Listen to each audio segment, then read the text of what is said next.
So now that you've had a little chance to work with the chalk pastels, we can begin working on our little pastel painting. We're going to be working from back to front, so we're going to do the background first, then we'll add the middle layer, then the foreground layer.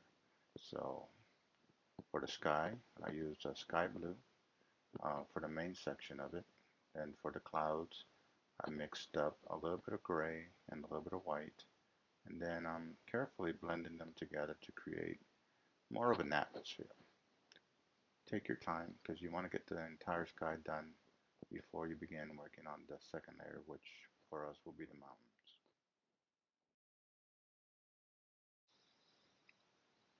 Once the sky is completely done, let's go ahead and start working on the mountain layer.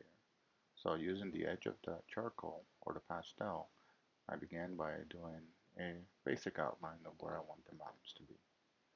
Once I'm satisfied with the outline, I'm going to begin blocking in the base color.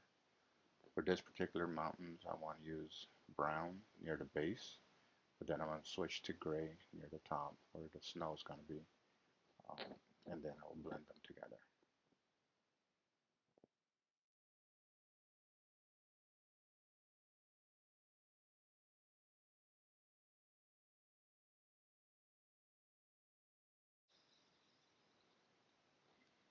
When you begin adding in the gray, make sure that you bring it down and overlap it into the brown a little bit so that when we start mixing them together, the lower portion of the mountains will have brown and gray.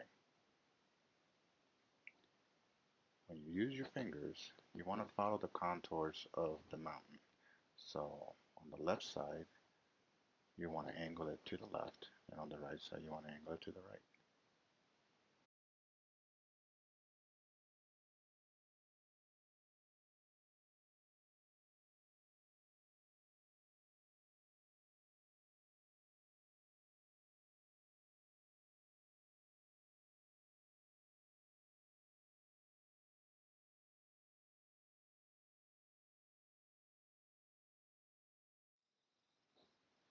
Now you have to establish where you want the light source to come from. I've decided to have the light source coming from the top left. So on the left side of the mountains, I'm going to start putting in my highlights.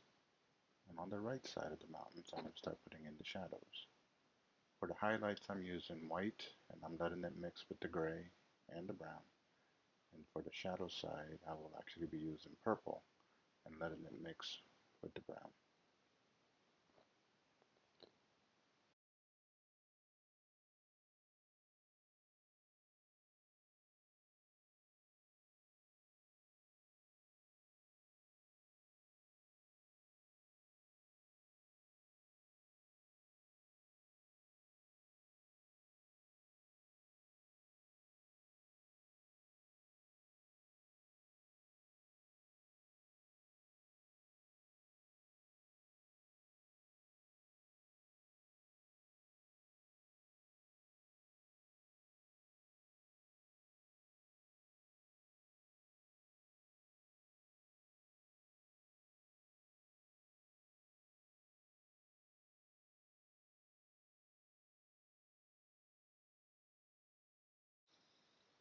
Once I'm satisfied with the mountains, I'm going to use a little bit of white near the base to create a bit of a mist. So I'm placing firmly some white just below the mountain, and I'm going to blend it slightly upward just to create a little bit of a barrier that will actually help the mountains look like they're disappearing into the mist.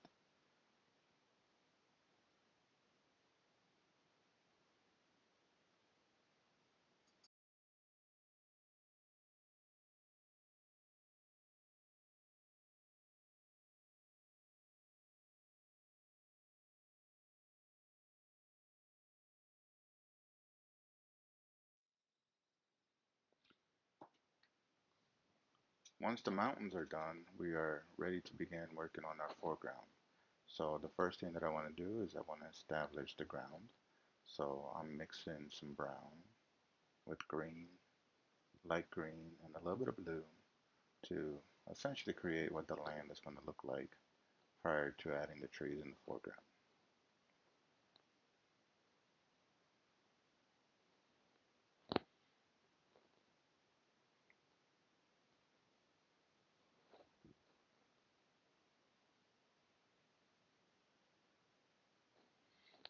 Once I put the colors in, I want to start to gently blend them. Remember, you don't have to scrub really hard when you do this.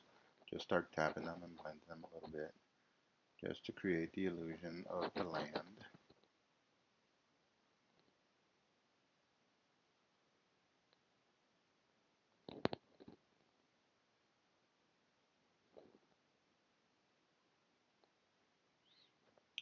Now let's go ahead and start putting in some distant trees. These are far, far away, so we're not going to see a lot of colors into them. We're just going to make the suggestion of trees that are kind of, I'm just using straight gray here. And they're just far, far away, so I don't want to put a lot of details into them.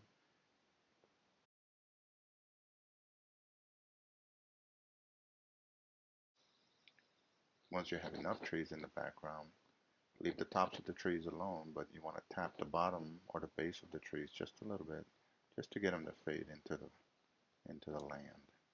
It almost creates like a little shadow underneath them.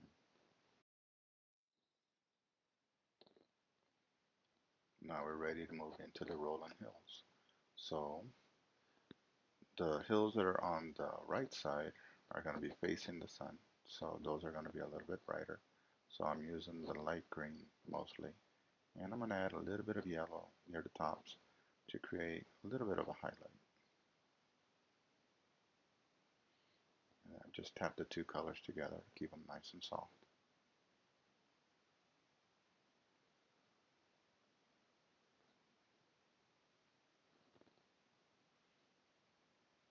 The rolling hill on the left side is in the opposite slope, so this one's going to be a little bit darker. So I'm using the darker green and following the same process. And I will add just a little bit of gray on the right hand side of this mound just to make it a little bit darker. Again, tapping the colors together just to soften them up.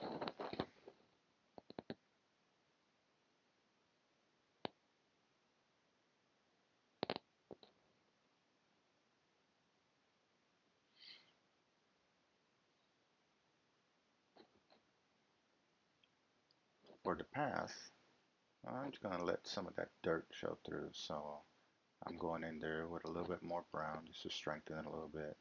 I'm going to add some orange and some tan and maybe even a little gray just to get some variety.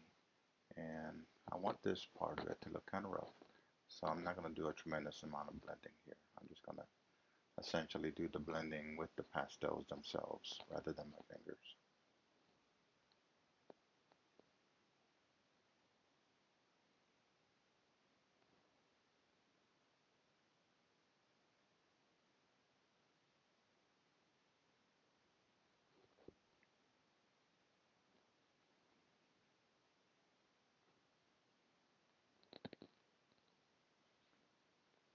Remember that if the colors aren't coming out really well, chances are that they're not clean enough or that they still have lacquer on them. So make sure that you rub off that extra lacquer on some scrap paper.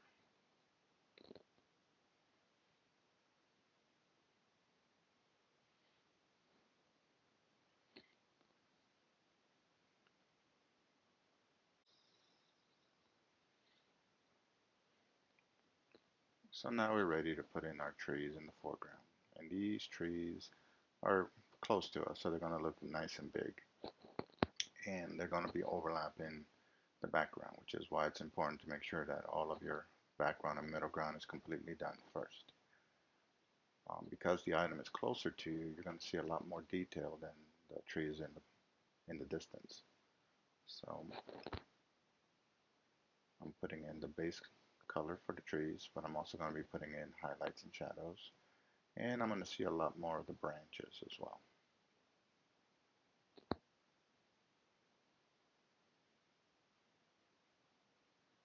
So for this first tree, I'm using a combination of white, purple, and a little bit of gray. And the light source is still coming from the left-hand side. So I want to make sure that I don't lose my highlights and my shadows. Same with the branches. The branches have to be treated very much like the main trunk. You're going to see highlights and shadows, and because the tree is closer to us, you can see that they are actually fairly big.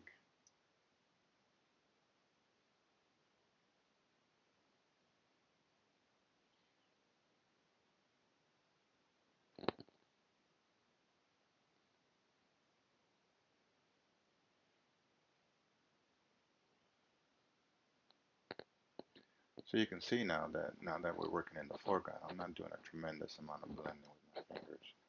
Um, I want to be able to see more of the textures and more of the details.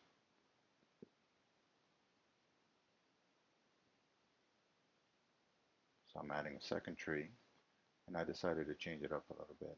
That first tree had just a little bit too much purple in it. So for the second tree, I'm working with the white, the gray, and the black instead.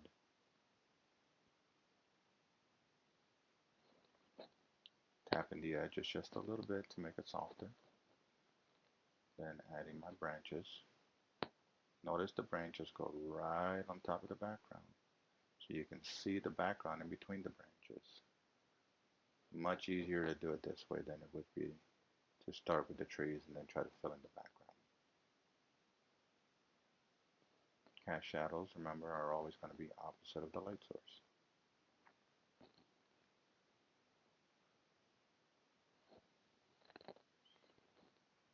To put in the foliage for the trees, all I'm doing is using little circular strokes, pressing very firmly, and I'm doing the base coat with an orangey color, and then just like with the branches and with the trunk, I'm going to be adding highlights and shadows right on top of this base color.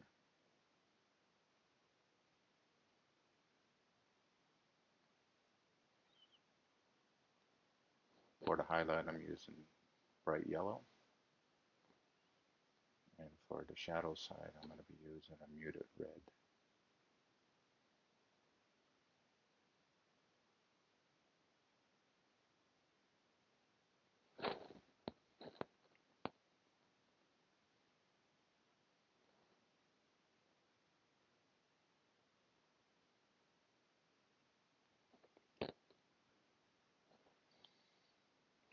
As you're adding the foliage, try not to lose all of the branches. It makes it more interesting and more realistic if you can see some of the branches in between the leaves. So don't just cover up the whole thing.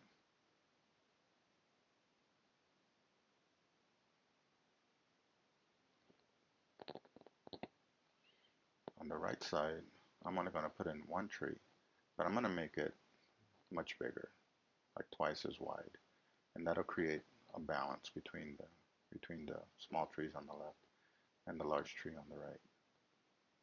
Because this one is so much bigger, you don't even see the base of the trunk. So starting in with my base coat, which in this case was gray, then adding my highlights on the left side, left edge, and we'll be adding my shadows on the right edge.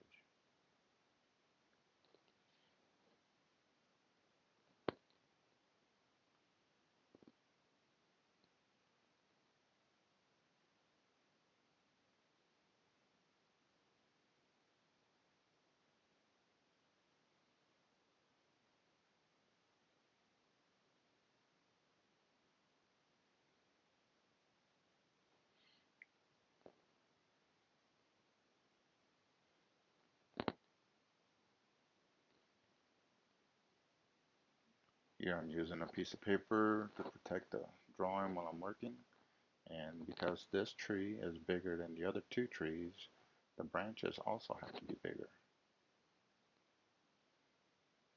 And just like on the other trees, the branches also have to have highlights and shadows.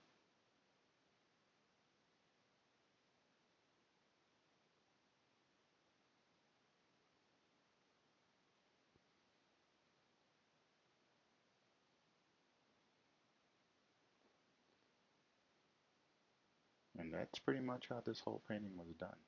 Now you can continue building this up a little bit at a time to get it to whatever level of realism that you want. But for the sake of time, I'm going to go ahead and stop it right about there. Just put in a few little suggestions of flowers on the meadows, and we're going to call this one done. I hope you enjoyed it. Thanks for watching.